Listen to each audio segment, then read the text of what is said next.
ভারতে হোলি উৎসবে অশান্তি এড়াতে 10টি মসজিদ ঢেকে ফেলার পরিকল্পনা করা হচ্ছে।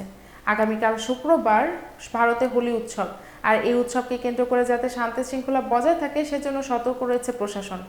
বুধবার এক প্রতিবেদনে এই তথ্য জানিয়েছে ভারতীয় সংবাদ মাধ্যম এনডিটিভি। সংবাদ মাধ্যমটি বলেছেন, শুক্রবার হোলি উদযাপনের সময় সম্ভলের 10টি মসজিদকে ঢেকে ফেলার সিদ্ধান্ত নিয়েছে উত্তরপ্রদেশ প্রশাসন। গত 60 বছরের মধ্যে এবারই প্রথমবারের মতো হোলি উৎসব এবং রমজানের শুক্রবার তথা জুমার নামাজের দিন একই দিনে পড়েছে।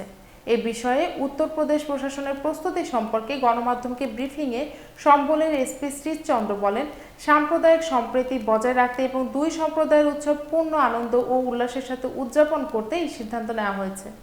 তিনি বলেন, চৌপায়ে শোভাযাত্রার প্রস্তাবিত রুটে মোট 10টি মসজিদ চিহ্নিত করা হয়েছে। দুই সম্প্রদায়ের মধ্যে কোনো ধরনের ঝামেলা বা উত্তেজনা রোধ করার জন্য সেগুলোর সবকটি ঢেকে দেওয়া হবে।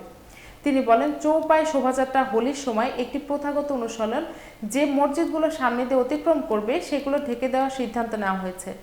এটি বছরের পর বছর ধরে চলে আসছে বলেও জানান তিনি। সম্পলের এসপি শ্রীচন্দ্র বলেন, হোলির সময় চৌপায়ে শোভাযাত্রার প্রচলিত রুট চিহ্নিত করা হয়েছে এবং রুটের মধ্যে পড়া 10টি মসজিদ ঢেকে দেওয়া হবে। প্রতিবেদন অনুসারে শুক্রবার জুমার নামাজ এবং চৌপায়ে শোভাযাত্রার সময় পরিবর্তন করার জন্য একটি চুক্তিও করা হয়েছে, যাতে এই দুটি আনুষ্ঠানিকতা একই সময় অনুষ্ঠিত না হয়। শুক্রবারের নামাজ হোলির শোভাযাত্রার আগে বা পরে অনুষ্ঠিত হবে। এছাড়াও বহিরাগতদের মসজিদ প্রাঙ্গণে প্রবেশের অনুমতি থাকবে না। স্থানীয় কর্তৃপক্ষ এবং উত্তরপ্রদেশ পুলিশ কর্মকর্তাদের কঠোর নজরদারি বজায় রাখায় এবং উৎসবের দিন যে কোনো অপ্রীতিকর ঘটনা রোধ করার নির্দেশ দেওয়া হয়েছে।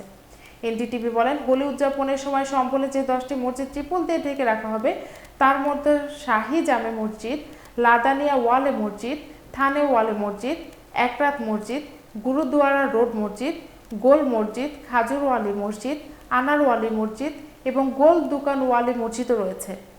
এদিকে এই বিষয়ে সম্বল থানায় একটি শান্তি সভার আয়োজন করা হয়েছিল। সেখানে দুই সম্প্রদায়ের ধর্মীয় প্রধানরা হোলি উদযাপন এবং শুক্রবারের জুমার নামাজের সময় সাম্প্রদায়িক সংঘর্ষের কোনো ঘটনা রোধ করার উপায় নিয়ে আলোচনা করেন।